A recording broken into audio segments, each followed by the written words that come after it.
Okay. So we're in chapter 23. We're up to Sif test number 9. And we're studying the laws of Torah reading. If there's a Kohen present in the synagogue, he must be called to the reading first.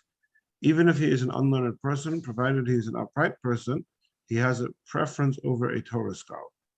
Even if the Kohen wants to forgo his right, he may not do so. Okay, so what's going on here is there's a mitzvah in the Torah v'kedashto that we have to sanctify the Kohen. One of the manifestations of the sanctification is that he gets everything first. So he gets to lead the benching. He gets to you serve a meal. He gets served his dish first, according to some opinions. Others say that only applies to the Beis Hamikdash. Anyway, the relevant point is over here that he gets called up to the Torah first. Now, even though in general there may have been a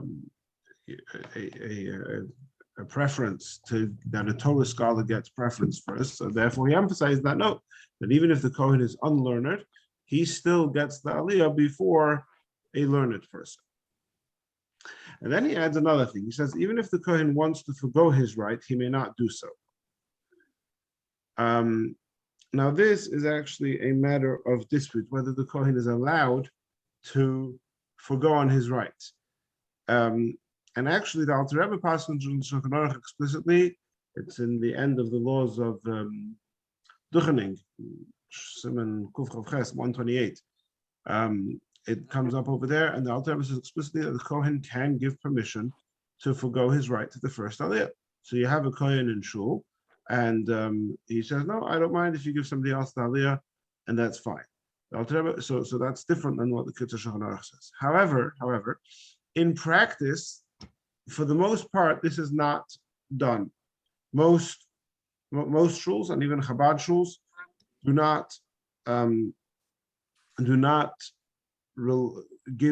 never give another person an aliyah who's not a kohen for the first aliyah in the presence of the kohen. Now, then there's another thing that the kohen could leave the room. Now, if the kohen leaves the room, so then he's not in the room. He's not in the room. There's no obligation to give him the aliyah. So if the Kohen leaves the room on his own, so then that's certainly fine. Everybody would agree that's fine. The question is, are you allowed to ask the Kohen to leave the room? Or meaning according to the Alter Rebbe, the question would be, are you allowed to ask the Kohen are you allowed to ask him to forgo his right, or only if he volunteers to forgo his right? And even if you go with the approach of the Kitzur Shulchan Aruch that he doesn't have the right to forgo his right, nevertheless, you can still ask the question, are you allowed to ask him to leave the room? Certainly, it's ideal not to. It becomes a problem. Sometimes you have enough people who, quote unquote, need an aliyah for their birthday, for the yard site, whatever it is. And then there's not enough aliyah. So is the Gabbai allowed to ask the Kohen to leave the room? Now, certainly, one could make the argument that fulfilling the biblical mitzvah of sanctifying the Kohen by giving him a first aliyah is more important and overrides the custom to have an aliyah for a yard site or for a birthday or for any other reason why you might want an aliyah. So every shul and every place has their own policy, and it's a little bit of a balancing act. But certainly, according to the Alter Rebbe, strictly speaking, the Kohen can just give permission and he doesn't even have to leave them. I should add that in 770, by the Rebbe's Minyanim, it had become the practice that they wanted all the Chassanim wanted to have the Aliyah by the Rebbe, and that became the practice to give the first Aliyah even to a non-Kohen. Presumably, perhaps they're relying on the fact that we're assuming the Kohen forgoes his right under those circumstances. I don't know exactly, and I don't know who set up that system and which rabbi gave the go-ahead for it. But be that as it may, even though that is the practice, or was the practice, certainly in 770, I believe it's still a practice in the Rebbe's room, where people want to have the bar mitzvah aliyah or the ofruf in the Rebbe's room, in the Rebbe's office. Nevertheless, I have not seen that practice done outside of 770. And some places I know they'll even, if there's too many people who want an aliyah, they will not ask the kohen to forgo his right to leave the room, but they'll rather make two minyanim, split the minyan into two, and make two different readings for Kriyas HaTorah. All right. After the kohen, a Levi is called. Now here, there's no mitzvah. The kohen, is somebody trying to ask something?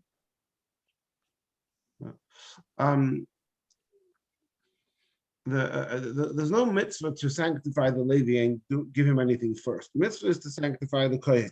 Now, once you've called the kohen, then after the kohen, you're supposed to call the Levi. You're supposed to call the Levi next.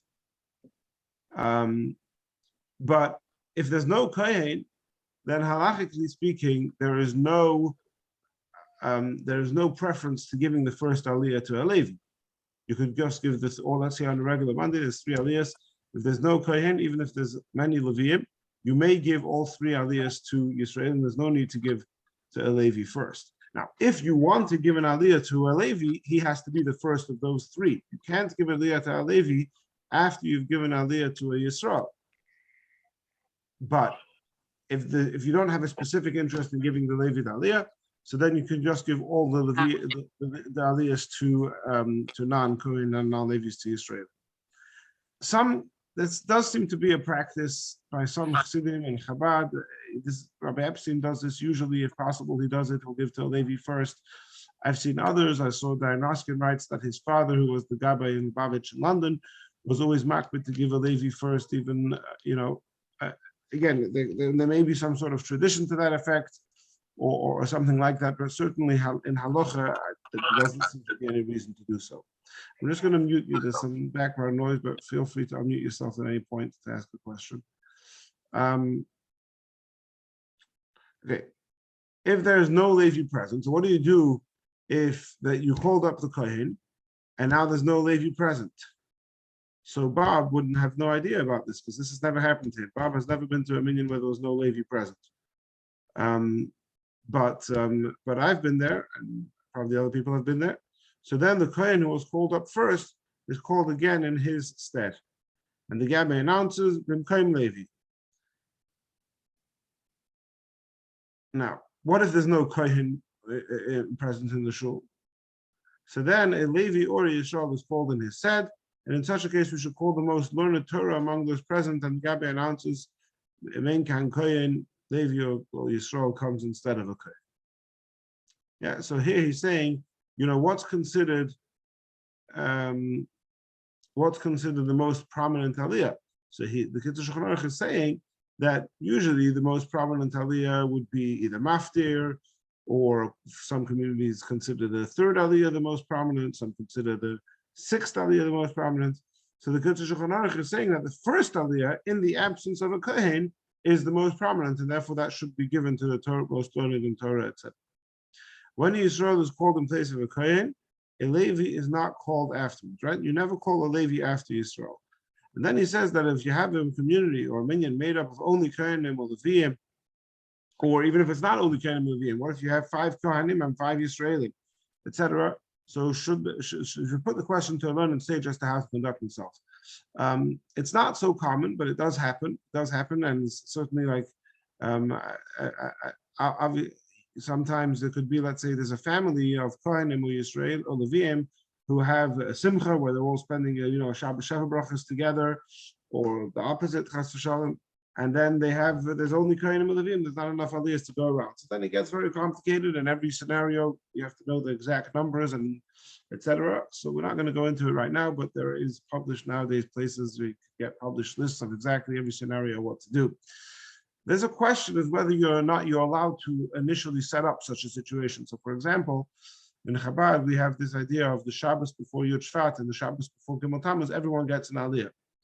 So sometimes it's hard to cater enough aliyahs for everybody because you have Leviim and Kohanim, there's too many. So you say, okay, 10 Leviim go into this room and, they'll all get the aliyah. So some discussion about whether or not that's appropriate.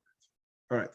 Now, what happens if there's one kohen in the shul and he's in the middle of Kriya Shema, or in the middle of the brachas of Kriya Shema, and certainly if he's a Midshman Esrei? So these are all places where you're not allowed to interrupt your davening. So even if there's no other kohen present, he should not be called to the Torah. and there's no need to wait for him, for this would be an imposition of congregation. Rather, a Levi Yisrael is called, and then the Gabbai does not say if no Kohen is present. Yeah, he wouldn't say Ein Kan Kohen. You just say Bim Kohen Kohen. You just say it's instead of a Kohen.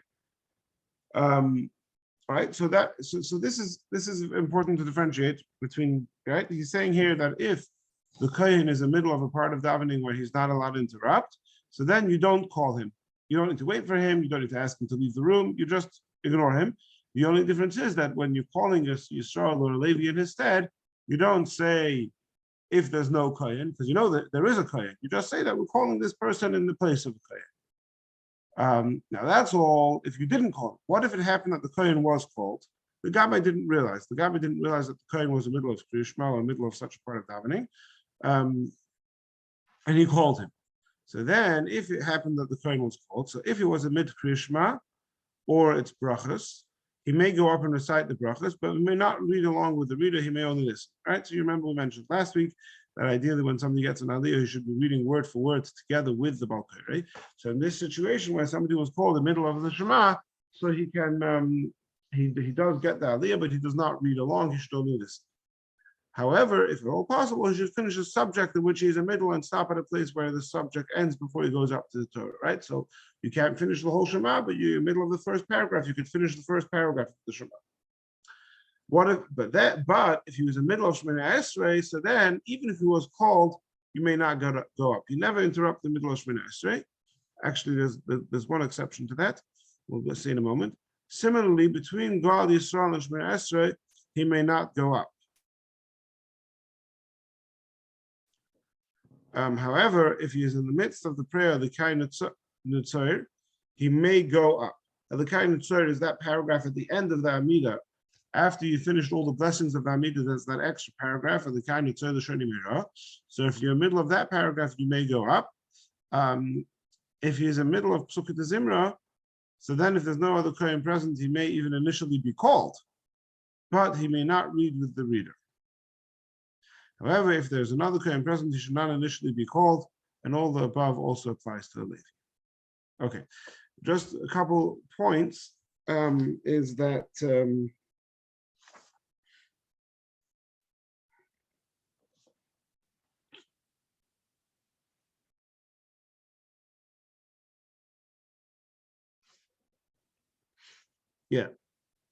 there's some discussion as to what to do in the middle of Hallel. If somebody gets an aliyah while he's in the middle of Hallel. He said here that if you were called between Gal Yisrael and Shemini Esrei, you may not go up. It could be that, I think, I didn't say this explicitly, but I think that according to the Alter Rebbe, if it was on Shabbos, you would be able to go up. Because the Alter Rebbe brings the Shitta that on Shabbos, there's no need to juxtapose Gal Yisrael. Gal Yisrael is the end of the bracha after the Shema. Yeah? So, the reason why you're not allowed to go up is because there's a mitzvah of lismech geula litfila. You have to have geula, the redemption of the Jewish people, which is the words Gal Yisrael, the Redeemer of Israel, has to be immediately juxtaposed with no interruption to the Amidah. The question is whether that mitzvah of lahasmech geula litfila, to juxtapose the geula to tefillah to the Amidah, applies on Shabbos. So initially we're machmir, but the Alter Rebbe says that in time of need, you could rely on the opinion that that you don't have to juxtapose them on Shabbos. So I think that according to Alter Rebbe, the Kohen would be allowed to go up between Gal Yisrael and Shemini Esrei if it was on Shabbos. Okay, just another thing came to mind. Here he says that the Kohen would not go up in the middle of the Amidah. When would there be a scenario where a person would be allowed to interrupt his Amidah and go and do something else in the middle of his Amidah? Now, obviously, if there's a life-threatening situation, we're not talking about that. There is one case not to do with an Aliyah, but it is to do with a Kohen. And that is the mitzvah of duchening, the mitzvah to bless the Jewish people. So the halacha is that if a Kohen was instructed to go and bless the people, then he now has a biblical obligation to do so. So that's why on Yom Tov, when the Kohenim duchen, before they duchen, if there's more than one, we don't do it if there's one Kohen, but if there's more than one Kohen, so then before duchening, what happens? The Chazan calls out very loud the word Kohanim. Why does he do that? Because he's calling on them to bless the Jewish people, and that elevates their blessing to have the status of a biblical obligation that they must do it. So if a Kohen is standing in the middle of the Amidah and somebody says to him, Mr. Cohen, go and give us a blessing, or perhaps even if the Chazan says Kohanim, which is also a calling, so then by the time the Chazan says Kohanim, it would be too late because he hadn't washed his hands and anything, so he wouldn't be allowed to go. But if early on somebody says to him, no, go and bless us, he didn't realize he was in the middle of the meeting, he says, no, go wash your hands, go bless us. So then, l'chayra, he would have an obligation to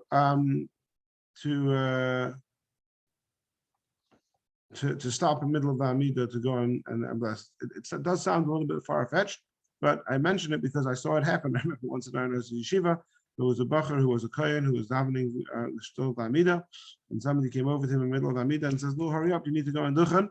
And he had to stop in the middle of his Amidah to go and duchen. Okay. Any questions before we continue?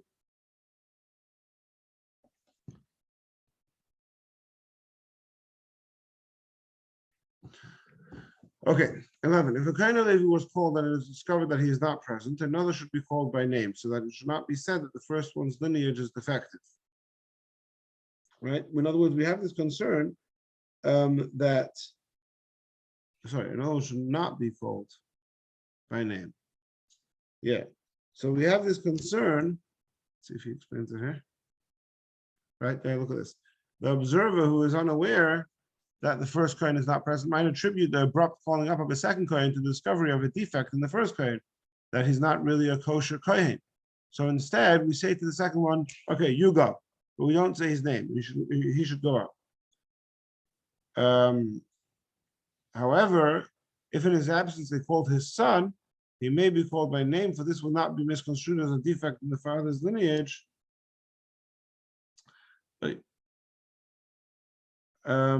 For if the father's lineage were defective, then the son's would also be defective. Very interesting, right? So I call a Levi and he's not present. So if I call his son, then I could say Yamoid, his son. Shol David ben Ruvain Halevi. But if I'm calling a different Levi who's not related to him, then I can't say his name. I just have to say, hey, you go up. Because if I say his name, then it's like, hey, why am I suddenly calling up somebody else? People would think that maybe there was some defect in the lineage of the original person. Similarly, if the Kohen Levi cannot go up to the Sefer Torah because he's Mishmana Esra, another might be called up by name. For all can see that the former Kohen does not go up only because he is not permitted to do so. So if the Kohen was not present, so people don't realize he's not present. They think, you're not allowed to. They think he wasn't a kosher Kohen. But if he's present and he's not going up, so then everybody could see, oh yeah, he's in the middle of the Amidah. If Yisrael is called up and is not present, another may be called up by name, because whereas Yisrael is involved, the fact that the lineage has no application, right? A Kohen can be found to be a non-valid Kohen. A Levi could be called for a non-valid, can be found to be a non-valid Levi. But a Yisrael, unless you find him to be not Jewish, he could always get an Aliyah. Similarly, if a Kohen or a Levi were called for Achron and Maftir and Shabbos and Yom Tov, if they're not present, another may be called by name, because there, even though you're allowed to call an Aliyah a Kohen for those Aliyahs are not designated specifically to a Kohen, and therefore nobody would misconstrue it to mean that he was not a valid Kohen. Yeah, is that clear?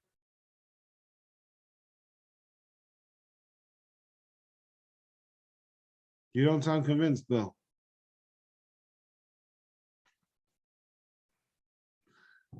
Okay. If there's no Kohen in the synagogue, or if there was, he was unknown to anyone, and the Yisrael is called up in his stead. And he, the Yisrael, came up. So then, even if you already said Baruch Hashem and Verech, we've not begun the bracha Asher Baruch Bono, and just then the Kohen arrived, it was realized that he's present. The Kohen is called up, and he goes up, and he too begins Baruch Hu. In order to avoid embarrassment, the Yisrael should stand there until after the Kohen and Levi are called, and then he is called. Okay. So here, this is very important. This is very important halach, and this has a very big practical ramification to the point that we mentioned before.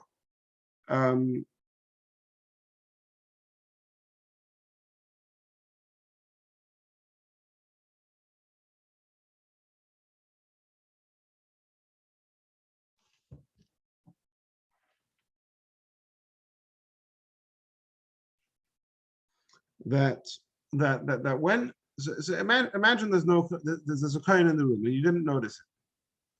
So you called up a Yisrael, and then the Yisrael says Baruch Hashem Verech. Everybody responds Baruch Hashem Verech Lelam Vaed. And the Yisrael even says Baruch Atah. And as he's about to say the word Hashem of the bracha, you notice that hey, Mr. Cohen is standing right there. Or alternatively, Mr. Cohen walks through the door right at that point. So then the Yisrael has to go to stand on the side. The Kohen then approaches and he starts all over again, Baruch Hashem Verech. And then when it comes the time for the third Aliyah, where it's an Aliyah for Yisrael, so then the guy who's been standing patiently on the side comes back and has his Aliyah. Now, that could get complicated because what if you specifically call the Yisrael for the Aliyah, because you need 3 Aliyahs, so now you might have your whole priority and your whole list of Aliyahs messed up. Now, why is this so relevant? Because we spoke before, what if you want to give, let's say it's a Monday, there's 3 Aliyahs, and you need to give 3 Yisraelim an Aliyah. So you ask the Kohen, do you mind, could you please forego your right? And he leaves the room to forego his right. But he leaves the room, he's standing in the hallway, you call the Yisrael. And then the Kohen comes in while the Yisrael is still in the middle of, hasn't yet said Baruch Atah Hashem. So if you hold like the Kitzur Shulchan Aruch, who says that the Kohen has no right to forego his right, so then it doesn't matter. If the Kohen came in, so now you have to push the Yisrael to the side, you have to give up to the Kohen. But according to the Alter Rebbe, that the Kohen has the right to forego his honor, so he never really had to leave the room. So even if for whatever reason the practice is that he does leave the room, but if he comes back in, his leaving the room is just an indication that he's happy to forego on his right.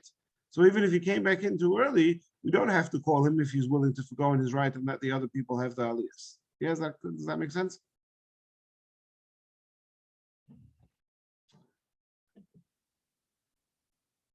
However, if the Yisrael has already said Hashem, God's name in the bracha, that is, he said Baruch Atah Hashem, then the Kohen no longer goes up. The same applies if the Levi is called instead of a Kohen, and the Kohen arrives before the Levi said Baruch Atah Hashem, then the Kohen goes up and the Levi waits, he is called after him. The same applies if no Levi is present, or if it was unknown to anyone, and the Kohen was called also in the place of the Levi, and the Levi arrived before the Kohen said Baruch Atah Hashem, the Levi is called and he goes up. Okay. 2 brothers. Now we're moving on from Kohen and Levi. We're just going into the regular system of the Aliyahs. 2 brothers should not be called consecutively one after the other, whether they are brothers from the same father or from the same mother. Similarly, a father and a son, or grandfather and grandson, should not be called one after the other for fear of ayin hara, an evil eye, even if they profess not to mind. This applies even if the first is called for achrein and the second for maftir. But only on a Shabbos when another Sefer Torah is not taken out. Achrein means the last aliyah. The Chabad practice is that we only have 7 aliyahs. We don't add aliyahs, so you just call it Shvi, which is 7th aliyah. But other communities have the practice that they could add many aliyahs, so you add however many you want to add, and then the last one before the maftir is called achrein, which literally means the last. Right? So even to have a father have the achrein and his son have maftir or something like that is a problem. However, that's only if it's in the same Sefer Torah. However, when another Sefer Torah is taken out to maftir, it is permitted to call consecutively 2 brothers and father and son, right? So in order to be allowed to have the father and son, you need to have 2 interruptions. So first of all, you need to have the interruption of Kaddish, which you always have the interruption of Kaddish between the last aliyah and maftir, and also an additional interruption of switching a Sefer Torah. So on Yom Tov, where you have it, or Shabbos Chanukah, any of those occasions when we have a different Sefer Torah for the maftir than we do for the actual reading, so then it would be permissible to call the father and son and two sefer Torahs, again, provided it's the last aliyah followed by the maftir, so that there is also a kaddish dividing, separating in between. Similarly, when the one called to maftir is not yet bar mitzvah, it is permitted. Okay, so our custom is not to do that, but strictly speaking, even a child under bar mitzvah could get the maftir aliyah, so then that would not be a problem. In all of the above situations, if they have already called him and he has gone up to the Torah, he should not descend. If two brothers who only have the same mother but have different fathers, or a father and his grandson were already called, though they have not yet come up, they may ascend to the bima. Right? So if it's close relatives, which is a father and a son, or two brothers who are paternal brothers, so then even if you've called them up, if they haven't already ascended to the bima, so then they don't get the aliyah, even if you call them. But if it's a little bit of a more distant relative, so maternal brothers, or a father and a grandfather and a grandchild, so then if you've already called them, even if they haven't yet come up, we're a little bit more lenient and we say they may ascend. And then he adds that when it is necessary, it's permissible to even initially to call them consecutively, and this is referring only to the last scenario. Yeah, in other words, a grandfather and a grandchild. When it's necessary, it's permissible to put them together. And similarly, maternal brothers, but paternal brothers and a father and a son would never be permissible to put them together.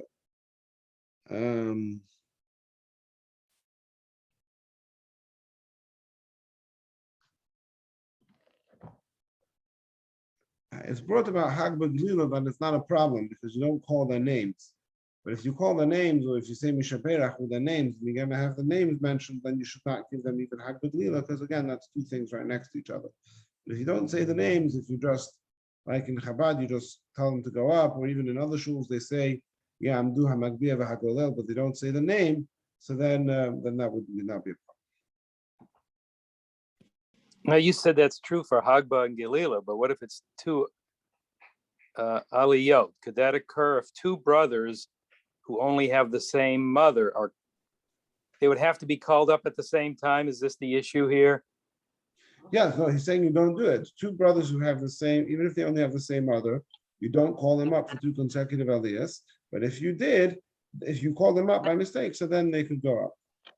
All right, well, only the Gabbai would know that, right? Everybody else wouldn't. So everybody else would be thinking, hey, you shouldn't be doing this. Well, Wouldn't that be? That's why it's the Gabbai. A good Gabbai has to learn these halach as well. They say that. I know that, but they say the story goes. I believe it's told of the Rogachover.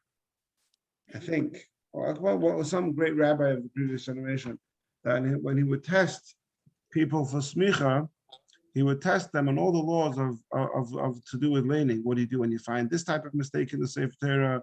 What do you do in this scenario, that scenario? And he would say that if you have a shaila in the kitchen, so you stop, you take a sefer and you look it up, and then you know what to do. But when it comes to laning, there's no time to look things up. You just have to know on the tip of your fingers what to do in every scenario.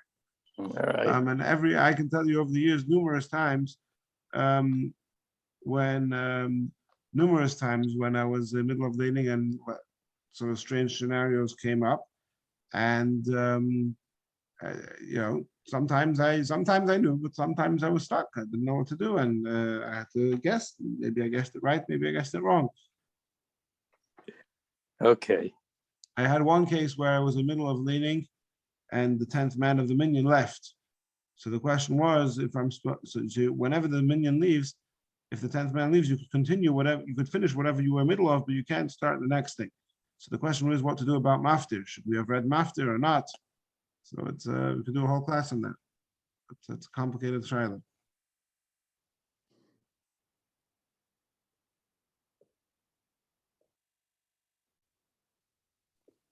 Okay, one who 1 second.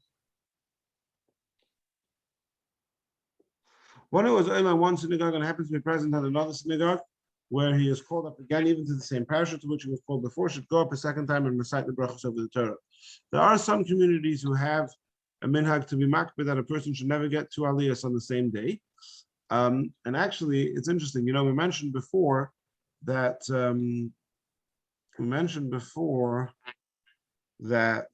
you don't call up the second person. If you call the kohen and he wasn't there, so then you call up another kohen, you don't say his name, because that doesn't create a pagam on the first one. So it's in bells, if I'm not mistaken, they have a minhag that when they lane on Shabbos afternoon, they don't call up anyone by name. They just say, hey, you come, because just in case that person already had an aliyah in the morning, and he'll tell the gabbai, no, I already had an aliyah this morning, and then they'll give somebody else instead. So if you say his name and then he doesn't go up, that looks bad. But if you never said his name and he doesn't go up, so you said you come up, and then you said no, I already had one this morning, so you say you come up to somebody else. And that's fine. But again, that's a specific custom that some community has. But strictly speaking, it's perfectly fine to have two aliyahs in the same day, and it's even perfectly fine to have two aliyahs in the same day to the very same section of the Torah.